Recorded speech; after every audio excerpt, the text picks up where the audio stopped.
سلام دوستان، شاهین خالدی هستم و ممنون از اینکه تیر دیستریبیوتور رو دنبال میکنید. مرسی از کامنت هایی که میدید.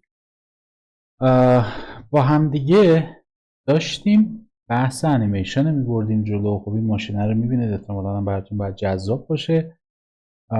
قرار نیستش که این ماشین رو بسازیم، قرار نیستش که رندرش بگیریم، قراره که این ماشین رو انیمیتش بکنیم.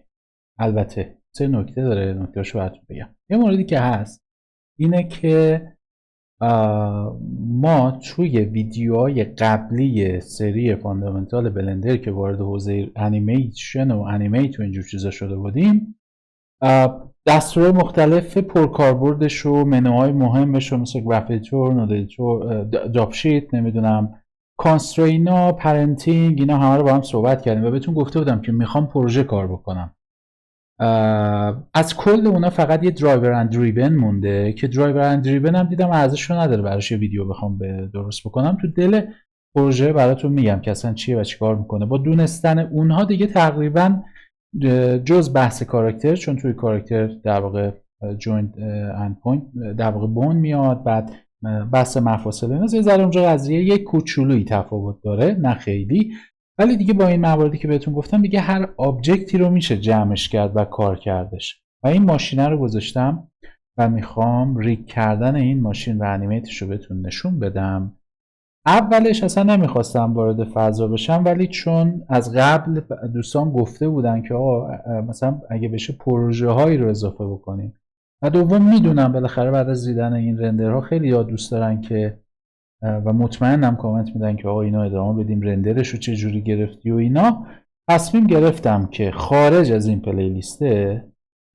پلیلیستمون، چون الان بحث فاندامنتاله، یعنی میخوایم با بدنه بلندر آشنا بشیم، خارج از این ماشین رو بیارم که الان داریم ریگش میکنیم و میخوایم انیمیتش بکنیم، فضا سازی بکنم، یه جاده توری رو درست بکنم، فضا سازی کنم، حالا دار درختی چیزی اگر چیز باشه براش بذاریم و اینو بذاریم اون تو و در واقع به صورت یه پروژه مجزا انیمیت این ماشین، کامرا ست کردن، همه چیزش رو با هم تا تهش رو ببینیم دیگه. یعنی همه چیز تا تهش رو با هم دیگه ببینیم. پس این همه الان گفتم برای دوستانی که میدونم کامنت خواهند داد. من انشالله این رو به صورت یک پروژه مجزا به پلیلیستامون اضافه میکنم. البته یکم زمان میخوره بهش به خاطر اینکه موارد زیاده، ولی مطمئن باشید که این کار انجام خواهد شد. این پس یه نکته‌ای که مهم بود و میدونستم که حتما در موردش صحبت کنید، گفتم توضیح بدم. فقط یه نکته که بهتون بگم، این یه دونه در واقع پورش جی تی آره که مدل آماده از اینترنت دانلود شده و اینها چون که همه کپی رایت داشتن و حالا ما میریم توی ایران بدون کپی رایت اینا رو دانلود میکنیم، خیلی داستانی نداره. ولی فایلش رو نمیتونم بذارم روی یوتیوب چون میدونم که یوتیوب ایراد میگیره و احتمالاً دچار مشکلمون میکنه. ولی میتونید این ماشین یا هر ماشین دیگه رو توی اینترنت خودتون سرچ بکنید، دانلود بکنید و توی لینک های ایرانی هم اون سایت هایی که در واقع آبجکت های 3D رو حالا یا میفروشن یا دانلود میدن، میتونید پر ماشین دانلود بکنید. حتما اصراری نیستش که روی این خودرو کار بکنید. چیزی که ما در این داریم اینه که روی چرخ‌ها میخوایم کار کنیم، حالا روی آینه ای، نمیدونم فرمونی، شیشه ای، بالای عقبی، و پس هر خودرویی باشه میتونیم روش این کار انجام بدیم. توضیح هم دادم همین الان به خاطر که میدونم خیلی به دنبال فایل پروژه هستن که گفتم این مزیت رو داریم.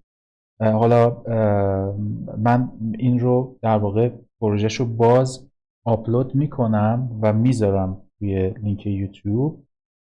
اگر حالا یوتیوب یه نداد که استفاده کنید، اگر دیدم که داستان میشه پاکش میکنم دیگه. اگر کسی اطلاعات کمکی هم داره بگید. به هر حال این مدل رو من دانلود کردم، برای من نیستش و مشکلی هم ندارم که در اختیارتون باشه و بتونید روش کار بکنید. فقط توضیح دادم که بگم چه مسئله‌ای هستش. خب بریم و کارمون رو شروع کنیم و ببینید که قضیه از چه قراره.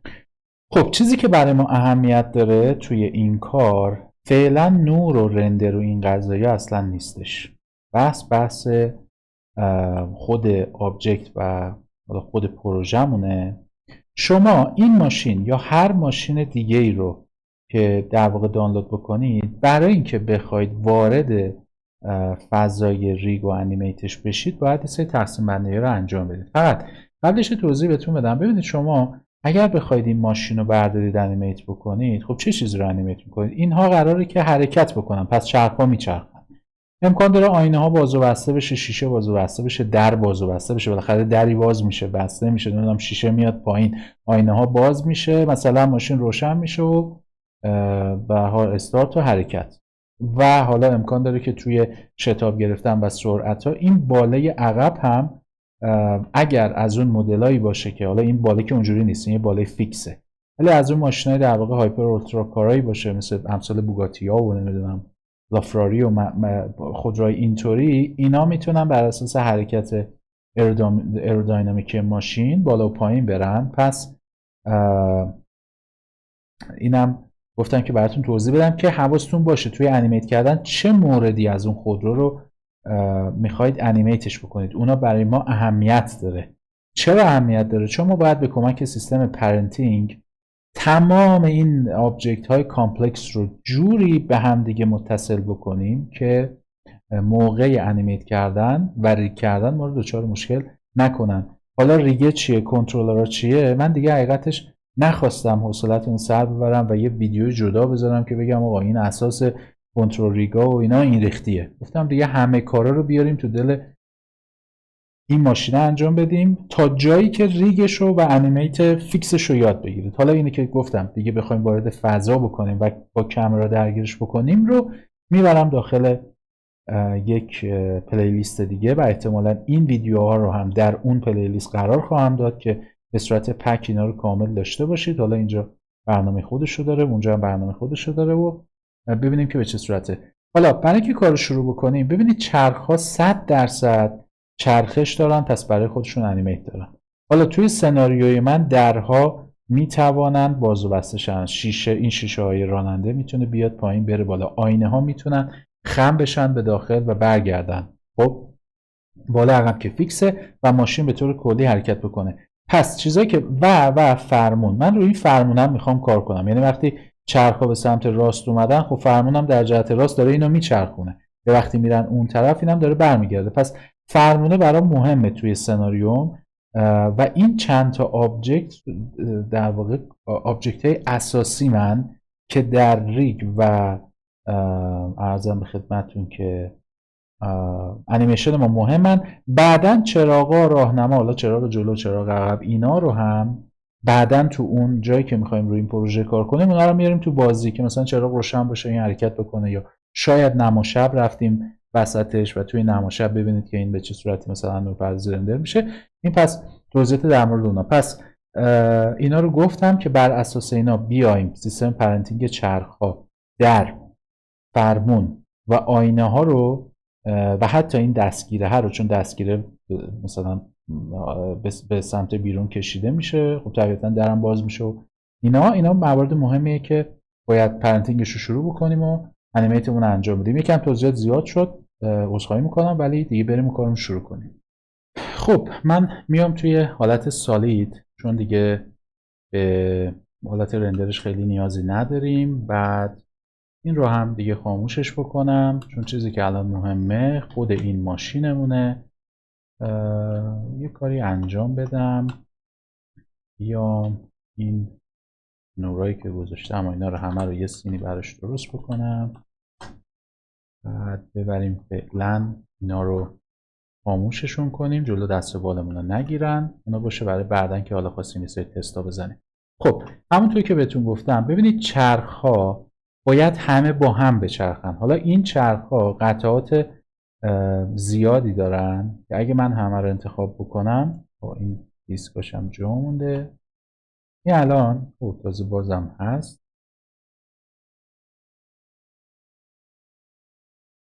توی زاویه بیام اینجاها اینا رو سلکت کنم، این الان کل چرخ‌های ماست. قبل از هر چیزی کل آبجکت ها رو فریز کنید، یعنی زمانی که آبجکت رو میبینیم همشون فریز شده باشن، چون بسیار توی انیمیشن مهمه. شما وقتی که میخواید موقعیت ها رو توضیح بدید که آقا اینجا موقعیت A اینجا B در این زمان در اون زمان، اینا اگه فریز نباشه بعدا براتون سخت میشه. پس اون کار رو انجام دادم. حالا در مورد چرخ داشتم براتون میگفتم. بیام یه ذره عقب‌تر اینا رو بگیرم، اینا رو دیسلکت کنم، فقط خود چرخ‌ها بیارمش بیرون، چون بعدش با آلت و جی میتونم برگردونم سر جاش دیگه. ببینید این چرخ از قطعات مختلفی درست شده. حالا ترمزاشه، پیچایی که روش هستش، خود رینگه، دیسکی که اون پشت سر گذاشته شده، لاستیک فلان.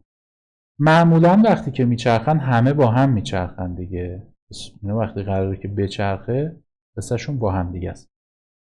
پس ما هم باید کاری که بکنیم تک تک اینا رو بیایم به هم دیگه پرنتشون بکنیم. یادتون باشه بحث کمباین کردن یا جوین کردن حواسمون باشه. یه وقتی از اینا رو به هم جوین میکنید، بعد به هر دلیلی تو متریال دادن یا هر قصه‌ای به مشکل میخورید، پس چه کاریه؟ بیایم پرنتش بکنیم، خودمون رو خلاص بکنیم. خب حالا با این توضیح که بهتون دادم، اگه اینا رو برگردونم سر جاش،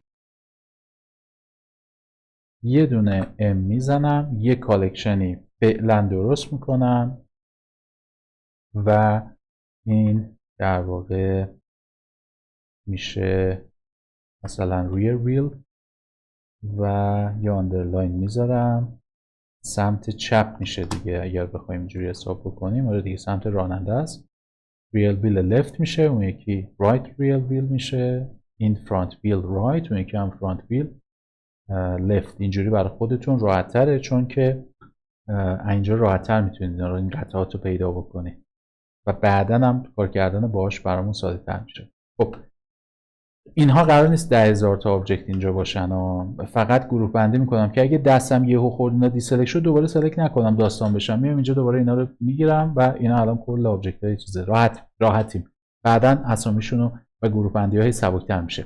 خب میخوام همه چیز رو به رینگ وصل بکنم، یعنی رینگ قراره که سورس ما باشه و هر کنترل ریگ یا هر انیمیشنی روی این رینگه باشه. پس کلمه رو براش می نویسم، ریم رو می نویسم، بعد می نویسم left. میتونم چیزم بزنم دیگه، ریم رو میذارم اول که بتونم پیداش کنم، rear left بزنم دیگه. حالا ببینید این قطعات تک تک با کنترل پی میام و وصل میکنم، پرنت میکنم یه جورایی بهتر بگم، و هر جا که این بره دیگه اونام باهاش حرکت میکنن دیگه. حالا اینا رو میگیرم، این پیچ ها یه صفحه هم این پشت گذاشته، این پیچ ها رو به اون صفحه پرنت میکنم. صفحه در واقع حالا این چیزه رو به خود دیسک ترمزا، اینم از این. دوباره پشت سرشون یه سری چیز میز گذاشته که این اگر اشتباه نکنم بله، اینم میره به پشتیه پرنت میشه که این باشه. یه سری آبجکت هم اینجا هستن، این کلمه پرش به این همون فنرهای نگه دارندن، اینم به این دیسکایی هم که این تو گذاشتن هم بیایم به این وصل بکنیم که دیگه هر جا این جا به جا میشه اینا هم جا به جا بشن و هر جا این جا به جا میشه اینا هم جا به جا بشن. حالا اینا رو میام به خود رینگ اصلی پرنت میکنم، ترمزای ABS مونم به خود رینگ اصلی. ببینیم چی جا میمونه. اگر من رینگ رو بگیرم و جا به جا کنم، ببینید همه داره باش جا به جا میشه. یک کلمه GT4 که حالا لوگوی ماشینه، اینم باز به این وصل میکنم. این والو چیزم هست که با این به این پرنت میکنم. این کارو میکنم برای اینکه بعداً متریالام داستان نشن دیگه. و دست آخر این تایرمه که بیام به اینم یه اسمی بدم. البته توی سناریومون نیست، ولی چون برای متریال و یه سری داستان احتمالا بخوایم راحت تر پیداش بکنیم میزنم براش بزنیم، بعد میزنیم که real left. در نهایت اینم به این پرنت میشه. یعنی الان هر جا که این چی بود، این داخل لاستیک است چیه ببینم. آره اینم بیاید به لاستیک وصل کنیم. خب هر جا که رینگم بره اونا هم باید باهاش جا به جا بشن. حالا همین قصه رو جلو هم داریم. خب آیا درسته که بشینیم همه این کار رو اونورم انجام بدیم؟ یه ذره زمان بره دیگه، یه ذره داستانه. پس بیایم همینی که درست کردیم رو جابجا کنیم. پس من همه اینا رو دیسلکت میکنم. این میشه چرخه، ببریمش کنار. حالا اینو بگیرم، یه شیفت و دی میزنم، کنترل ام رو محور ایکس ها. البته اینا چون که چیزه داره همه رو با هم میگیره، اینش یه ذره داستانه دیگه. این رو بگیرم، همه رو سلکت کنم،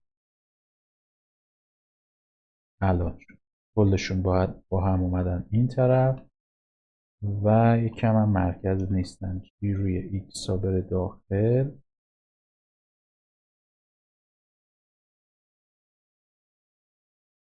هم از کنار بخوایم اینا رو مقایسه بکنیم دیگه تقریبا میشه گفتش که توی فضان. خب دیگه اینو پاکش بکنم، اینم جابجا بکنیم. این دوتا پس الان ردیف شدن. خب بیام سراغ جلویی. حالا با این روش با اون روش فرقی نمیکنه، هر کدوم که احساس میکنید سریع‌تره و باهاش راحت‌تر هستید برید جلو. اون یکی رو داپلیکیت کردم، این یکی رو میخوام دوباره پرنتش بکنم. از نظر زمانی خودتون محاسبه بکنید ببینید چقدر طول میکشه. الان که قطعات رو خوندید و میدونید کی به کی باید وصل بشه، طبیعتا کارتون خیلی سریع‌تره. یعنی الان تو همین شاید 20 ثانیه‌ای که صحبت کردم تونستیم همین قسمتش رو به راحتی ببینید همه قطعات رو هم وصل بکنیم. پس الان که دیگه میتونید بخونید و بدونید که به چه سمتی دارید میرید، مطمئنا سرعت براتون خیلی بیشتر خواهد شد. اینم که برای تایرشه، خود تایرم به این وصل میکنم، کنترل پی. ببینید دیگه الان با جابجا شدن این والوم جا مونده، اینم بگیرم به این برسونم و تمام. یه چیزی اینجا داره جابجا میشه. نوشته این ماشینه. بذارید ببینم این حالا از قبل دستمون بهش خورده چیزی رو سلکت کردیم که بوده الان مشخص میشه. این برای جی رو زده. آره این کلمه پرش احتمالاً بین این دوتا یکی بوده، یعنی به هم جوین بودن، برای همین اتفاق براش افتاده. الان با این قضیه جی روی زدا اوکیه. حالا باید فقط این رو یه پرنت جدید بهش بدیم دیگه تموم میشه. این هم از این، چون پیش میاد توی آبجکت های آماده یه وقتایی مثلا قسمت هایی به هم دیگه جوین شدن و شما وقتی دارید پرنت میکنید متوجه نیستید، بعدا میبینید مثلا این به اون وصل شده و خلاصه یه مقداری گرفتارتون میکنه. برای همین هم هست که من هر کدوم پرنت میکنم یه جابجاش میکنم که خیالم راحت بشه که مشکلی چیزی توشون نیستش. خب اینم بگیریم به این پرنت کنیم، اینم به این پرنت بشن، اسم بیتیفوره به این قسمت رو، اینم به اینو. الان با جابجایی این همه چی حله. یک کلمه پشت زیر هست مثل که کلا قضیه است، اینو باید درستش کنیم. اینم به این وصل میکنم با کنترل پی. چیزی هم داخل بود سیاه رنگ، این احتمالا هست. این دوتا هم به هم وصلن، بیارمش بیرون.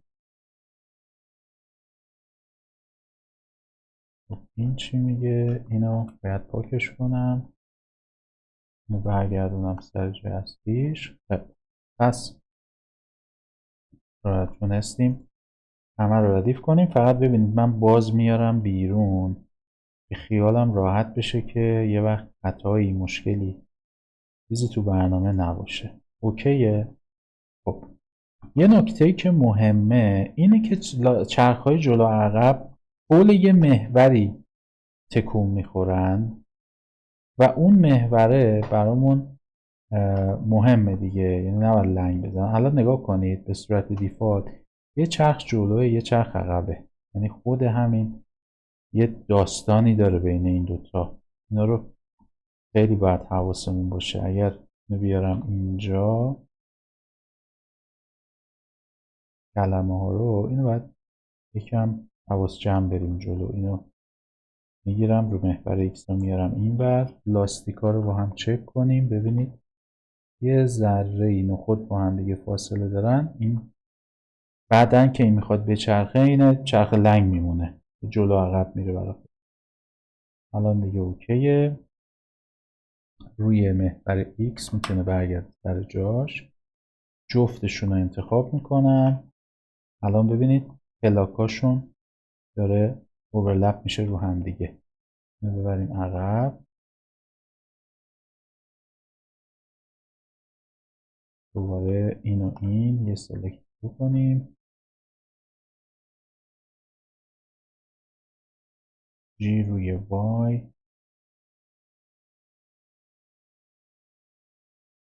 یکی از دغدغه‌هایی که توی مدل آماده هست دقیقا همینه ها. یعنی از این خطاها و ایرادها خیلی زیاده. الان خیالمون راحته که اینا دیگه جاهاشون با هم هماهنگ شدن. حالا جاهاشون رو میام نسبت به گلگیره تنظیم میکنم. حالا که اوکی‌ان، جفتشون توی این موقعیت جدید فریز بشن. این به این معنی که اگر این دوتا رو بگیرم و اوریجین مرکز بخوان بچرخن، ببینید دیگه لنگ نمیزنن، همه چی اوکیه. پس این درست شد. یادمون باشه که اوریجینشون باید وسط این رینگه باشه، چون قرار نسبت به حول مرکز و محور خودشون بچرخن. خب همین حرکت رو اینجا هم انجام بدیم. شاید تو این دوتا هم خطا وجود داشته باشه، ماشاءالله کم هم نیستش. پس اینو بگیرم، جی رو محور وای،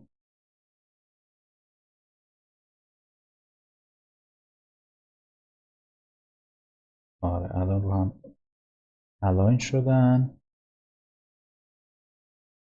جی روی محور وای با هم دیگه بیان جلو نسبت به این گلگیر.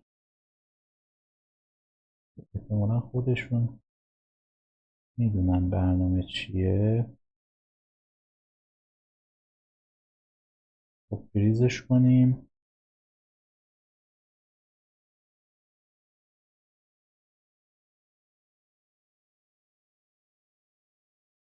بذار جلوتر.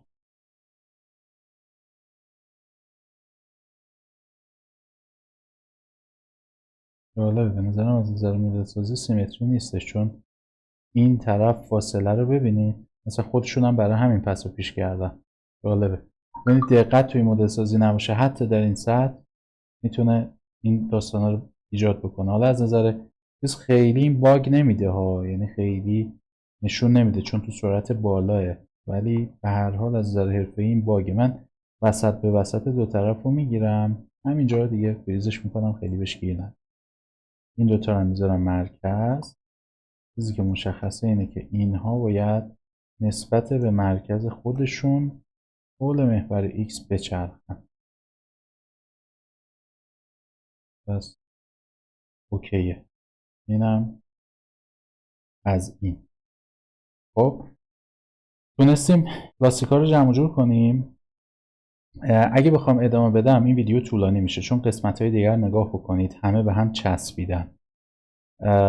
این ویدیو رو میخوام اینجا تمومش بکنم و توی ویدیوی بعدی که اومدیم باقی قسمت ها رو دیگه اونجا نه توضیح داریم نه در واقع مقدمه ای داریم، میایم و قطعات رو سریع سپریت میکنیم، با هم دیگه جوین میکنیم، بس میکنیم، کارشو میکنیم و دیگه میریم پروسه ریگمون رو استارت میزنیم. یه ذره شاید چند جلسه طول بکشه، ولی سعی میکنم که زود جمع جورش بکنم. تو این ویدیو مجبور بودم توضیح بدم که با فضا و برنامه و قلق آشنا بشید. مطمئنم که خروج خوبی در میاد و ممنون از اینکه کانال ما رو دنبال میکنید. لطفا لایک و سابسکرایب یادتون نره و تا ویدیو بعد